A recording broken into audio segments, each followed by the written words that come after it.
Okay, well, it is often said that people say things to each other online that they would never say to each other in person. Well, we're about to see if that's true.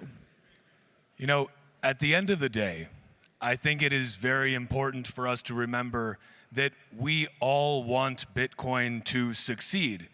We are quite literally all invested in Bitcoin's continued success. And if we share the same consensus rules, we are all still Bitcoiners. Up next, we have the future of Bitcoin implementations. Moderated by my fellow Bitcoin podcaster, Stefan Livera. Please give Stefan a warm welcome to the stage.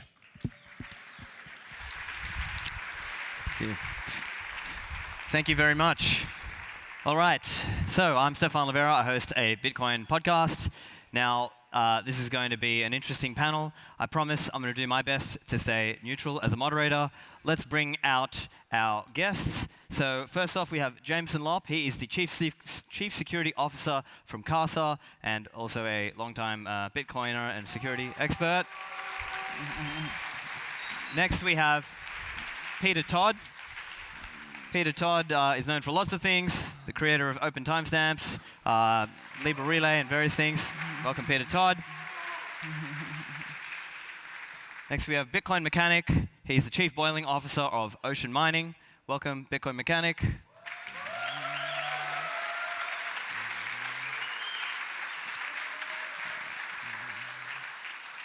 And finally, we have Luke Dasher. He is the CTO of Ocean Mining. Everyone, please welcome Luke to the stage.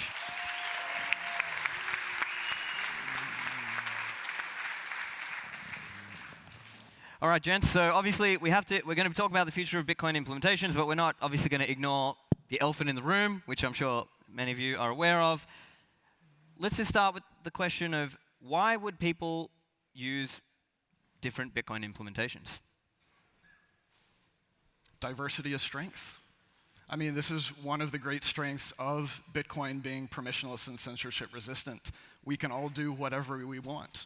And that's what's great about it. We can argue about it all day long, and we should argue about it all day long. So despite all of the vitriol and such that can happen, I think this is part of the consensus building process. For the majority of Bitcoin's history at this point, 99% of the network ran a specific single implementation. And over the past year, we've seen how they've completely betrayed the community. Then that's much less likely to be a risk. Wouldn't be a single group to bribe or threaten or whatever's going on if there was more diversity in client usage on the network rather than one single implementation. Yeah, I think that's the meta discussion here, is something to do with centralization, really. Everyone, as he says, has run core. 99% of the network has run core, which is fine, as long as that doesn't get co-opted. If it does, the network needs to show some sort of ability to route around a problem like that, which, objectively speaking, a lot of people seem to feel like that's going on at the moment, with something like 22% of the network running not core anymore. So that's Bitcoin doing what it does. It's routing around an issue that came from centralization. So I maintain a fork of Bitcoin Core, and notably, to be very clear, fork Bitcoin Core that's meant to have the exact same consensus, but then has different relay policy.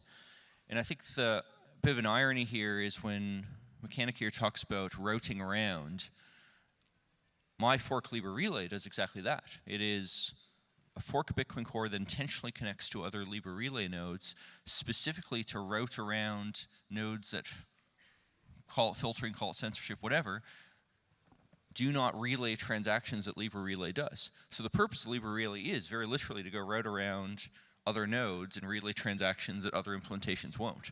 Hence the Libra in the name. And of course, I'm not expecting many people to actually run this. I mean, long story short, Greg Maxwell called it a bit of a performance art project, but it's just a good example of how if you want to go and relay information, you certainly can. Any kind of response to that on the either Luke or Mechanic?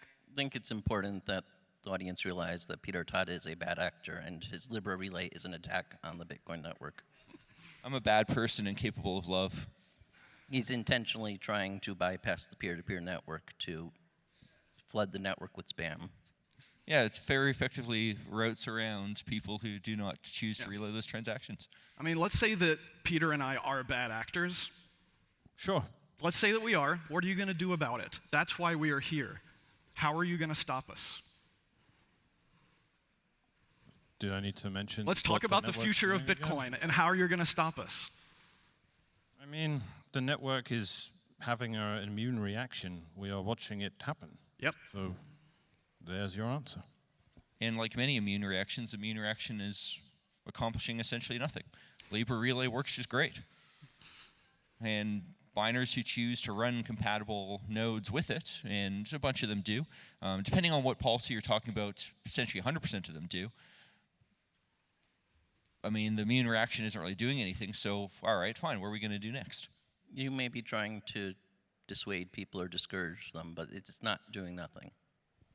Yeah, I mean, you do demonstrate survivorship bias a lot, and our back and forths on Twitter demonstrate that you don't understand what that is as a concept. It's basically the insistence of a problem.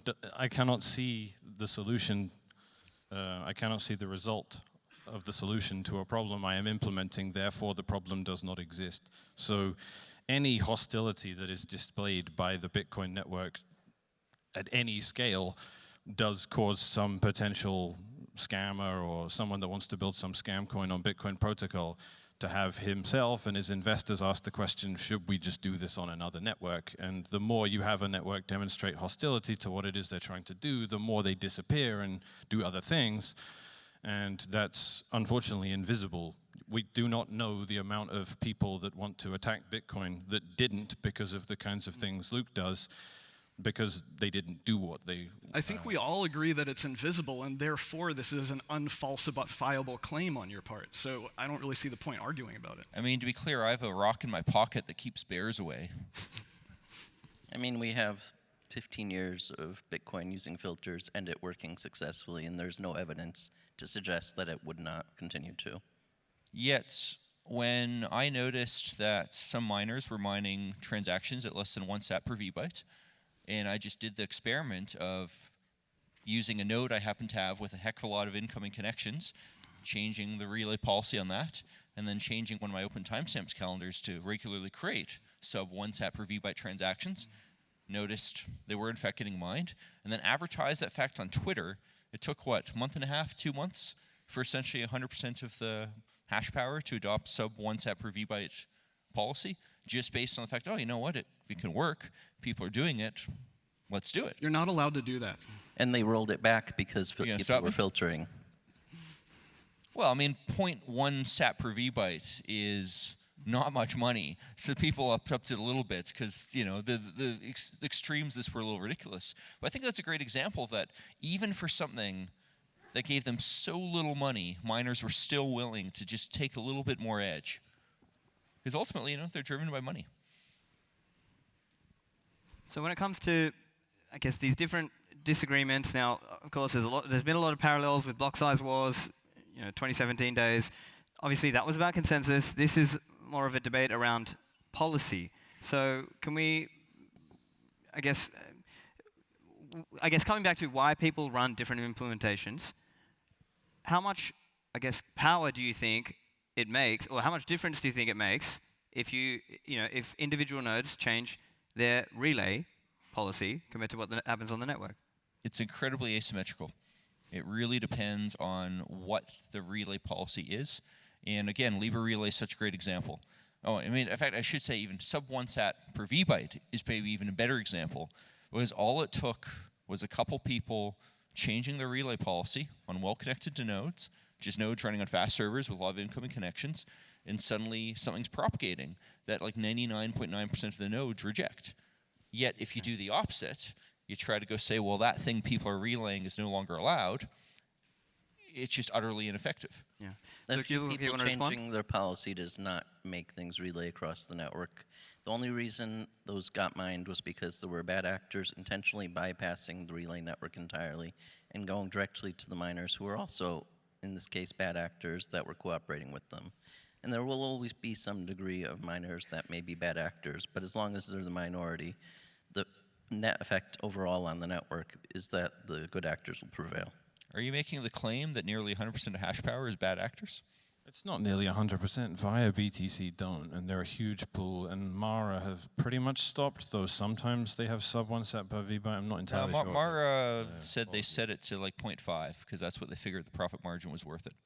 Right. So So what regardless, percentage of the hash rate are we talking about then? Miners bypassing the peer-to-peer network to mine spam are bad actors, yes. all right, but let's be clear. Talking in terms of percentages is a classic bullshit technique here because mining is centralized, and this entire celebration of rooting around the policy.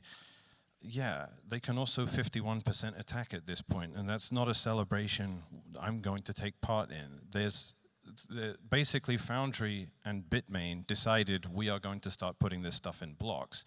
And when we talk about this stuff in terms of percentages or in the abstract, we're obfuscating the reality here, which is the fact that that was unilaterally possible, and you have other actors like Via BTC and SBI Crypto that are relatively independent who didn't take part in this whole, sub 1 sat per VByte summer thing. I mean, that's just not how the order of events happened. It was smaller pools that turned this on first. I mean, Spider Pool seemed to be the first person who did it, and they are just all of the smaller pools that did it are for the most part just Bitmain. Well, I mean, that's clearly not true. And Mara isn't just Bitmain. But getting back to your original question, or your point was this is not a consensus, this is a policy issue. And I think that is something that is worth digging into more because I'm having deja vu right now because we were all sitting on the same stage 5 or 6 months ago having the same debate, and nothing has really changed other than the fact that one 20% portion of people are running knots. One portion of the people in this debate have been getting more and more desperate and more concerned, and so I think that's why it's more important to look forward. As we said, this is the future of Bitcoin implementations. We want to know what the future is going to be, which means something has to change. This is, just to be clear, this is not a debate. This is bad actors like Peter Todd and Lop attacking the network.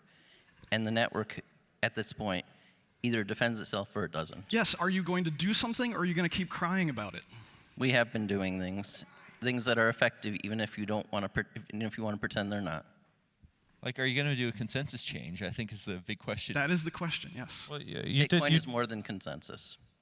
Yeah, Bitcoin is a lot more than consensus. And I believe you were asked at the conference that Lop just alluded to if there was something that can be changed at the consensus level that mitigated spam, that you're not in principle against it. Is that still the case? Well, in fact, actually, I may be mishearing exactly what conference you're talking about, but I believe since then, BitMEX, if I remember correctly, they put out the paper showing how you can go and hide arbitrary data pretty efficiently in just signatures. And at that point, I mean, really, what are you going to do about it? It's just hopeless. Disproving a straw man is irrelevant. That BitMEX research might be a bad actor, too. Yeah, figuring out new things, very bad. Okay, so look, let's keep it on the Bitcoin implementations topic. How viable is it that there are competing implementations that are still consensus compatible? I think that's maybe another topic that people want to understand. I will give a prediction actually for my own Libra Relay project, which is I suspect in the future Bitcoin Core will be identical to it, and it will be pointless to continue, and there just won't be new releases of it. Bitcoin Core is irrelevant at this point. Yeah, just say because Bitcoin Core is getting so close to having its relay policy be the consensus, other than a couple little things that are like a good example is upgrade hooks we have, just the ability to go and run a node after a soft fork has happened and still have it work. And that requires you to go and not mine things that you don't understand what they are. And that's kind of a technical point. I don't think anyone's going to take away that bit of filtering. But everything else Libra Relay does in the long run, it's going to end up being identical. Okay, Luke? Bitcoin Core is irrelevant at this point. The only way that if Bitcoin Core is continued to be used by the community, it's then to Bitcoin, and Bitcoin Core is not going to be relevant anyway. The only way Bitcoin can survive this attack from Peter and others is by rejecting Bitcoin Core 30, and unless they make a big about face and come back to reality. I feel like this could be a fun prediction market thing, although annoyingly we can't really price it in Bitcoin because the claim here is Bitcoin's going to die. Yeah. But maybe we can use USDT for it. Yeah, is Bitcoin dead yet? Last I checked, it was still alive. I believe so. Have we gotten any falsifiable predictions on Bitcoin's death? I mean, I was just using ARC yesterday for the first time, and I don't know, it seemed to work pretty well. But clearly that can't be Bitcoin Core because Bitcoin Core is dead. If you want to draw focus to that, why don't you tell everyone why you want to force every Bitcoin user to store and distribute child porn? Wait, was that 20 minutes? Yeah, 20 minutes, yeah. okay. Yeah, That's we how had, long we it had a took. bet about this before that would come up. All right, so Moving on. let's. No, answer the question. Why do you want to force everyone in this room to store child porn and distribute it? I mean, as BitMEX went and showed, this just isn't a question we can go stop one way or the other. I mean, this is a legal question, and unfortunately, the answer here is political. It's not just a legal question, it's a moral question. I mean, why do I go run nodes that go and transmit transactions that go pay for the stuff? I mean, we've had this question since the beginning of Bitcoin. And Yeah, we have. Don't transmit transactions. Let me address they this. record it. We have a very long precedent that was set by Satoshi. Initially, hold on, let me address this because it's relevant. When WikiLeaks started transacting on Bitcoin, it made Satoshi pretty uncomfortable. And he said, famously, it would have been nice to have gotten this attention in any other capacity. We have kicked the hornet's nest, and now the swarm is headed towards us. It was scary, let's be honest. Bitcoin is strong and it's anti-fragile, but there is a degree of discomfort that people that want to engage with the network will tolerate before they walk away from it. And Satoshi set a pretty strong precedent then that money needs to be neutral to work. One Bitcoin needs to be one Bitcoin. And ultimately, maintaining a ledger that reflects financial history, no matter how egregious that financial history is, I don't care. I've said this many times before. I don't care if you're buying, if you're buying a glass of milk or if you're financing Al-Qaeda or something. I don't care. It's all money, and it's defensible having a neutral monetary network. But humans fundamentally do not consider file storage the same thing. So if someone gets caught, let's move away. The CSAM argument has been brought up. I don't like talking about it because it's such an emotionally charged topic that people think immediately I'm trying to be manipulative. But there are files, there is file storage protocols out there that people will not use to the degree where they expect the world to view them as doing something admirable. You're not going to run a file storage server in your house and give people the ability to anonymously upload any data to it for some ethical, greater design, because people just don't work like that. If someone's getting dragged off to jail because they have illicit government, files, illegal pornography, malware, all that stuff, which, by the way, the Bitcoin network is a gift to anyone that wants to engage in that kind of stuff because it has anonymous upload and it has enthusiastic peers that will relay this to anyone on request. That stuff is just not something that most people I know are prepared to say, yeah, I'm willing to do that. To have Bitcoin be what it needs to be, I'm willing to run a neutral file server in my house.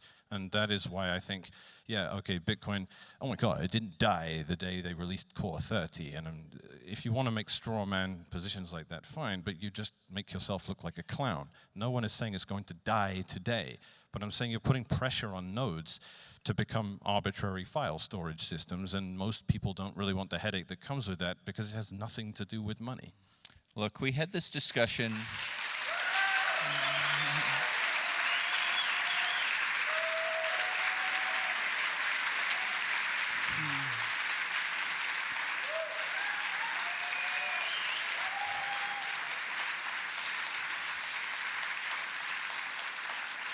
We had this discussion about 10 years ago the first time around. And that is when a lot of us realized, we can't figure out how to go and make a Bitcoin where people can't put arbitrary data in it. Information theory? Yeah, Oh, I mean, yeah. that's unfortunately the reality. Now, in terms of kicking the hornet's nest, I mean, this is exactly what these Knots guys are doing. They're constantly bringing up this issue, giving more press on it, getting it into the wider sphere, and trying to go bring up an issue. The issue is not bringing it up. The issue is that you are trying to do it. Let Let me Peter finish, talk. because we let Mechanic finish. me So let's talk. let Peter finish, and then Luke, you go next, okay? They're keeping on bringing up an issue that thankfully 10 years ago didn't turn into a political thing that would have killed Bitcoin. Now, I'm not going to say this, like, there's certainly possible for this to go kill Bitcoin, the same way it's certainly possible for payments to bad actors go kill Bitcoin politically. But our role here as Bitcoiners is we have to be smart, and we have to make sure that we play the political game, because the underlying tech, we cannot control who pays who on Bitcoin, and we cannot control what data people put in Bitcoin. The only lever we have is to make it expensive. And fortunately, we have things like Lightning, which allow transaction fees on chain to get a lot higher. But of course, this is tricky because people actually got to use it. And if you really care about data on Bitcoin, well, go do Bitcoin transactions and push fees higher. I mean, that's ultimately the solution you go have. I mean, this is why we fought so hard in the block size wars, to go keep the block size low, to go have a system that was designed for finance, that was designed where everyone could have a copy of it. But there's nothing we can do about the fact that if people are willing to pay money, they can put arbitrary data on Bitcoin. That's just how the system works. Almost like WikiLeaks files. Yeah, I mean, the first really public thing of people putting data on Bitcoin was actually people uploading, putting the WikiLeaks files in blocks, followed by putting Bitcoin PDF in blocks, and frankly, although I've never bothered looking to try to verify this for obvious legal reasons, allegedly child porn. I mean, this is allegedly be already in Bitcoin for years. And somehow it's still alive. Yeah, and the way you deal with this is politics. You make sure that the politics are that you are allowed to go run a node, because this is not something that we can win technically. So Luke, can you We respond have on a won few it points there? So the information theory point and the fee pricing out point. So you respond to Peter there. There is no information theory point in the first place. Bitcoin has never supported data storage. Core 30 is trying to change that right now. And if we resist that, then Bitcoin will continue to not support data storage. Hiding stuff by encoding it as financial transactions is not the same thing at all. There's a correct way to interpret the blockchain data as financial transactions, and that needs to remain the only correct way to interpret it. Otherwise, if we start adding data storage as an actual supported use case, then these problems become real. There is no images on the blockchain until this month. There is financial transactions that are just spam that other people can take those transactions and transform them into an image, yes. But the image itself is not on the blockchain. It's not something that Bitcoin supports. And that is what Core 30 is trying to change. I mean, I know that's fundamentally wrong, because about 10 years ago, for a friend's birthday, I found a cute image and created a transaction mined by Eligius, your predecessor to Ocean, that did in fact put a large continuous image in Bitcoin. This has been allowed for a very, very long time. Not just like in the sense that consensus policy allows it, but that some miners will go mine it. This is just not something we can go stop. And of course, the idea that there's no images in the blockchain, I mean, just look at the whole NFT thing. That is real. I would note that, like, even this sort of legal issue of putting illegal content into the blockchain, there's no consensus about that as well. Like, or at least the people who are saying that this becomes a legal issue for node operators, I would say they're on the outside of the rough consensus. There was actually an article, I want to say a month ago. In Protos. Yeah, where there was like 7 legal experts, and I think 5 of them said this is not an issue, 2 of them said it is. No, 5 of them said it is an issue.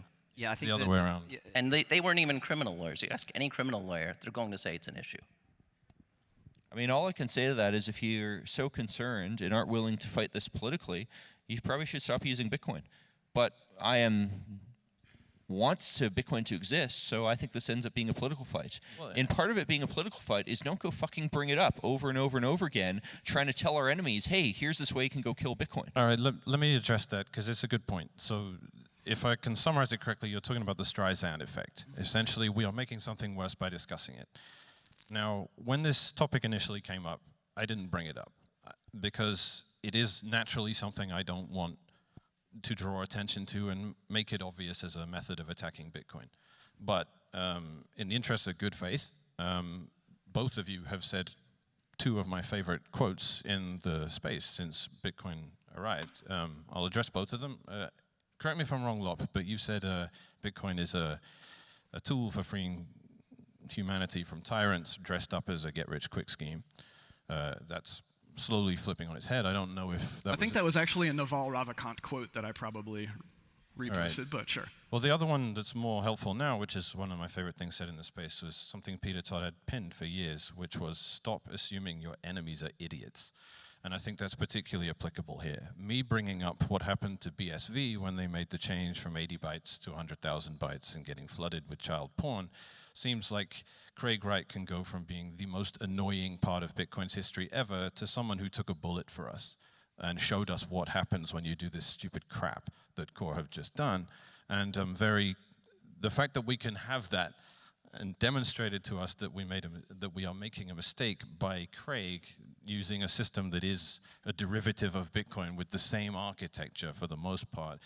I'm not going to assume, not only am I going to take your advice and not assuming my enemies are idiots, they could be idiots and they can literally just look at another chain that did the same thing and say, I'm going to attack Bitcoin this way, and I'll defend what I've been doing as being prophylactic in approach. I don't think me having said what I've said is going to herald the kind of attack I'm talking about, and we have a chance to get in front of it and demonstrate the fact that if it happens, it's not reflective of Bitcoin culturally. We are not generic file storage. We do not solicit this kind of stuff. We are a neutral monetary network. We are not trying to shoehorn in other use cases.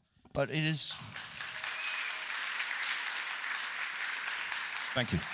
It is factual reality that, what is it now? Something like 1 million monkey JPEGs, you want to call them that, have been put on the Bitcoin chain.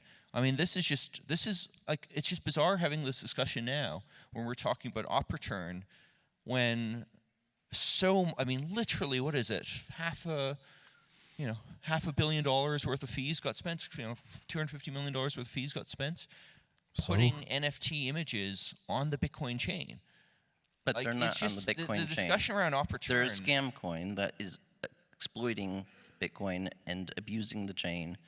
The Bitcoin chain itself does not have any images or any NFTs of that sort. Luke, it is factual reality that you can go to a zillion different explorers and go see images that came from the Bitcoin chain. You can go to random websites and see images. That has nothing to do with Bitcoin. The exact mechanism of how they get in is not relevant. But no, the format of them is, though. No, I do not agree. I really do not. Because you're a bad actor. From Bitcoin. It is willful ignorance, let's be honest.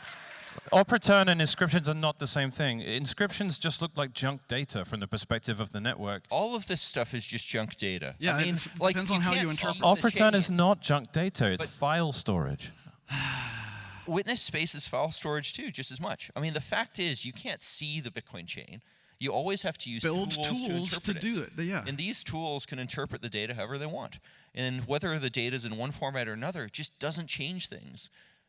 And what's much more meaningful in the wider world is the fact that you can go to, honestly, I forget the name of the explorers, I'll just say monkeijpegs.com, and see all the stuff people put in the Bitcoin chain. I remember when inscription stuff came out, seeing just this endless list of all these kind of shoddy artworks. That's just a reality we already live in. I never saw any of that. All I saw was junk data. I wasn't on whatever website you were on. But I mean, it's completely different to have some scam coin like program. You haven't seen anything because it's just bytes. It's completely different to have some scam coin program that interprets the data incorrectly than to have Bitcoin itself interpret the data as intended, and you get this stuff. Again, I challenge you. Can you see the Bitcoin chain? I mean, I know there's a copy around here because my laptop's sitting in the room here, and probably a copy over there, but you can't see it. You got to use programs to interpret it. It doesn't matter exactly which format the bytes are in. You need a program to interpret it. That's ultimately the conclusion that a lot of the lawyers for huge corporations like Fidelity have come to the conclusion that you can't control what's happening on a permissionless network. So as a node operator, you are not liable for the data that is being sent across that network. It only becomes a problem when you start to build the tools to extract the data, to decode it, to interpret it in a human-readable format that then could be considered illegal content. Like Core 30 does. Exactly. What? No. Run whatever you want. And keep in mind, I mean, I something support that. Bitcoin- Run whatever you want, of course. Something Bitcoin Core has done recently. Well, there's two versions of this. One is we changed the way Bitcoin Core works to encrypt the UTXO state, and the other one is we changed Bitcoin Core to encrypt the actual blocks themselves, just to go make it very clear that like you're not putting data on a drive directly. Of course, in reality, I mean, this has already been litigated in courts before, because courts have had to realize that, yeah, when you run web browsers, they just take arbitrary data and just stick it right on your hard drive. And a lot of them do it in a way where it's just the exact thing coming in, and courts have come to the same conclusion. You clearly very good can't point. criminalize. Hang on. That's an excellent point. Hang on. You clearly can't criminalize it just because you happen to visit a website which happened to load some content in the background that you personally never intended. I mean, that's sane courts have agreed that. Yeah, and you're careful about what websites you go on. That's expected, whereas I download everything in the blockchain and store it, and I can't delete it. You can't be careful what, like, if you go to a website that happens to, you know, have some content that is loaded in the background, you can't realistically be careful. But You're not distributing a website that you go to. Yeah, and you're also not relaying the content on it to other people. I mean, it just gets worse and worse from the perspective of what Bitcoin nodes As I'm do. understanding, part of this debate is more just sort of, okay, what is the format, or like the fact that you're trying to draw a distinction between op return data and inscription data. I think that seems to be, like, at least that seems to be the argument. If Core 30 standardized inscription storage as a supported way of storing data, that would be just as problematic. So, hang on. So let's just be very clear about this discussion here, which is, last I checked, Bitcoin Knots does not merely stop contiguous data. It also tries hard to go and I'll use your terminology, filter out inscriptions and many other types of data that is not continuous. So I mean, you're already agreeing you don't actually go believe that this distinction is all that matters.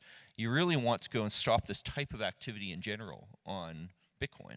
You're conflating spam and data storage. Both are problematic, but data storage is a magnitude worse because it creates liability, moral, and legal. All right, so let's bring it back to our topic, which is around, obviously, Bitcoin node implementations, the future of them. What does it look like?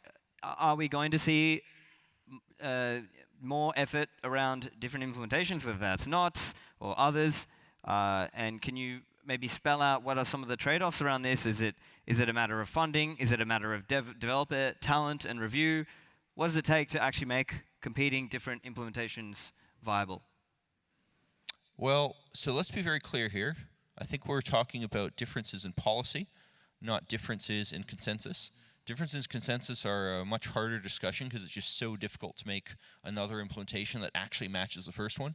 And unless you match in every single way, you're going to eventually get forked off and you'll lose a lot of money. Differences in policy, though.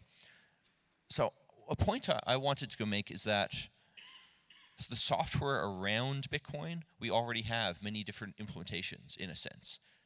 You know, your Electrum using wallet will connect to an Electrum indexer. And from your point of view, the Electrum indexer is part of your Bitcoin Core implementation. You know, that's the thing that makes it useful to you. And there's, I don't know, last I checked, like half a dozen different semi-compatible Electrum indexers that all have different trade-offs. So there's a lot of activity happening around this periphery. Mempool policy seems to be a very, very specific thing. And like I said before, my guess is we get better and better at getting to the consensus and really efficient economics. You know, things like having a really good RBF policy with, say, the cluster mempool that's coming in Bitcoin Core. And at that point, they're all going to end up being, on that level, essentially the same.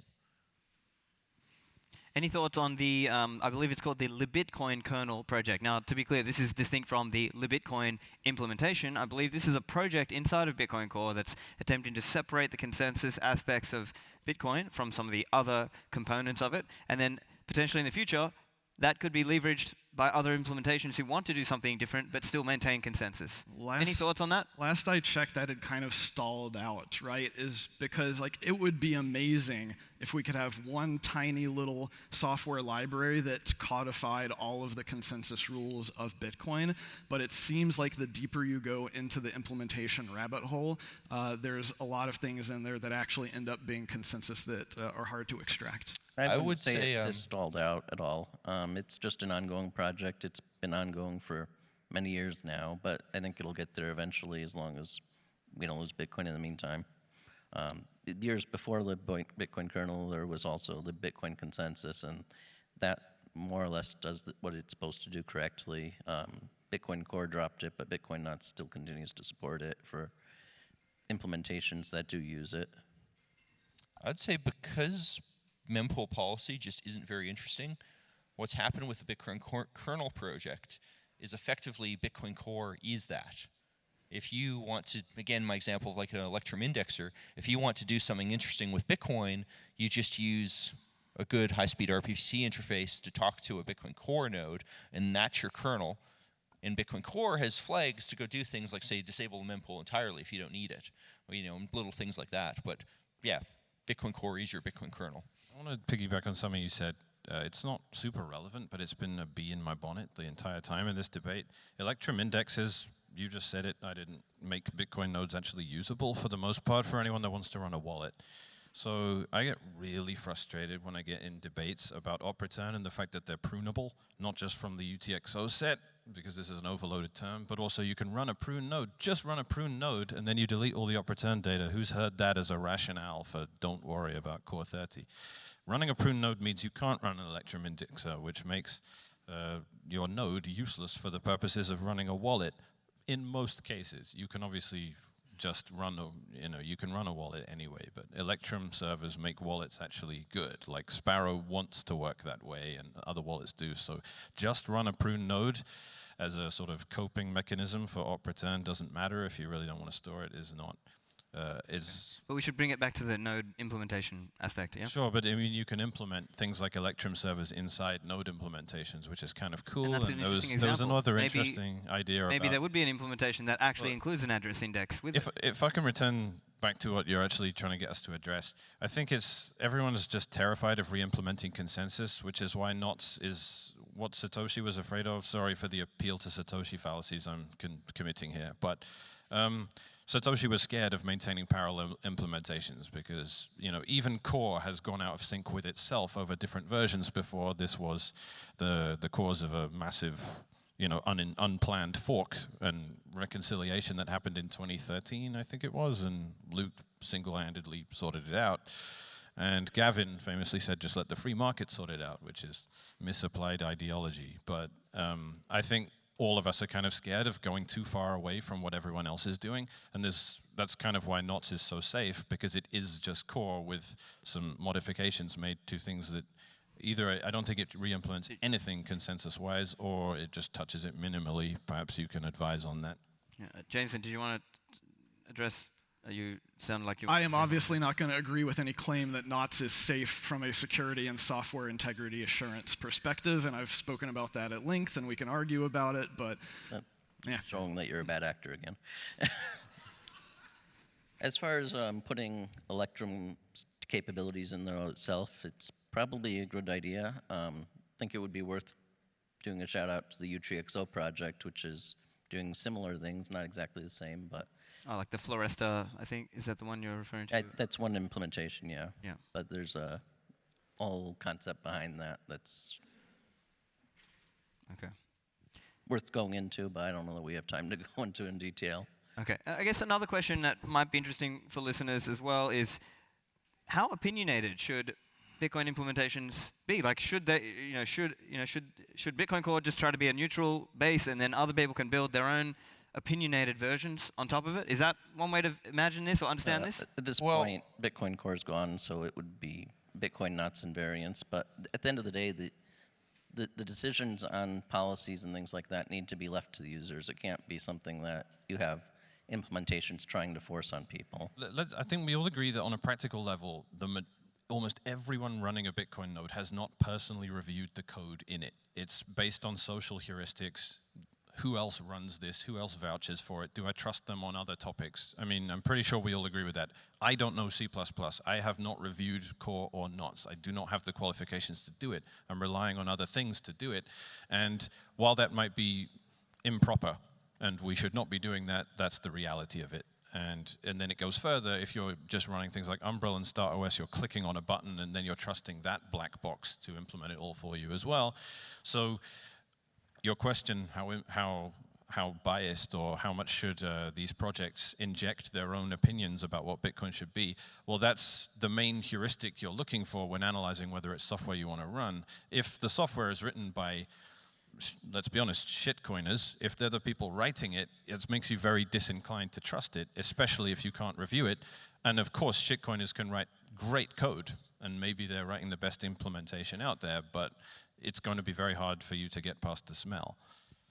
So Bitcoin Core, was a couple months ago, basically put out a policy saying that their expectations for what Bitcoin Core's relay policy will be is to try to as closely match what miners are actually mining as technically practical.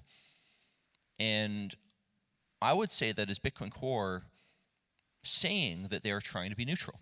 They are trying to go match what actually gets mined. And if miners go mine something, then that's really ultimately their choice. And if there's economic demand for it, that's what's going to happen. And the general trajectory of Bitcoin Core has been getting closer and closer to relaying what's possible in consensus. Now, like I said before, there's certain exceptions, such as things like upgrade hooks and whatnot. But in general, I've noticed this in Libra Relay, it's hard to come up with examples of things that I could make more Libra in Libra Relay compared to Core, because there just aren't that many left. Now, I presume... We've got go on, plenty Luke. of arbitrary filters in Libra Relay still. I think it's worth pointing out that saying Core is just following what's being mined is kind of recursive, because Bitcoin Core is, by making these modifications, forcing miners using Bitcoin Core to mine these things that miners may not want to mine. They no longer have this choice, whereas Bitcoin Core takes away the options. And also, by trying to match consensus, consensus is intentionally broad, it's intentionally permissive, specifically because we have policy as our first defense. If we no longer have policy as a first defense, we'd have to lock down consensus. We'd have to implement all these precautions in consensus code, and that would make every future upgrade a hard fork effectively. I mean, Luke, you're just so out of date in the knowledge we have about how you can build on Bitcoin. I mean, maybe 10 years ago, we might have had at the time, wrongful conception that we could go stop people from using Bitcoin in certain ways. But, just as an example, we now have Arc, a brand new L2 system that does some pretty remarkable things. It's the first time I've seen something really challenging Lightning. And Arc uses completely standard transactions. They're just multi-sig transactions. There isn't even clever scripting or anything. You can build so much on so little.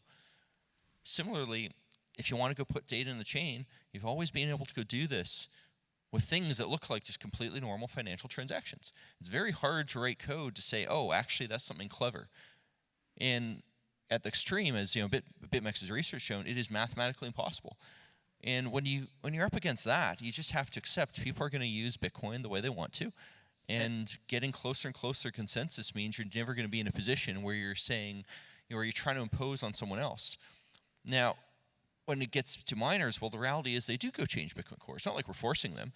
They routinely change code all the time. I mean, Mara did, $500,000 worth of development work, going and rewriting huge chunks of the code just to do all kinds of crazy stuff. That was Okay, guys, choice. we're getting to our last 2 or 3 minutes. Let's just, everyone take, 45 seconds or so. Give us your kind of closing thought. What's your main key takeaway here on the future of Bitcoin implementations? Luke, do you want to start? And let's go down the line. Future of Bitcoin implementations is going to have to be more diverse so that we don't put all our eggs in one basket again, and hopefully as Core dies off, we end up with more than just knots. Hopefully there's going to be 2 or 3 at least alternatives.